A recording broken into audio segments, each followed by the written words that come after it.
Ang ganap ko, huminto kayo, papatayin ko kayo. Mga putang ina ninyo.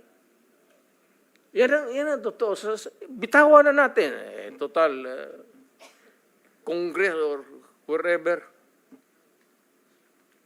We know the sanctity of the institution of Congress.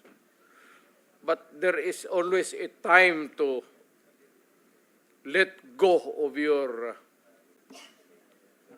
At alam yan, puro alam ng pulis yan. Yan lahat na nakaupo dyan, yan, dumaan ng Davao yan, alam nila ang sentimento. Thank you, Mr. President. Sabi niyo na po. Can we excuse the President kung papahinga siya? I will now ask questions of Colonel Grijaldo. Grijaldo.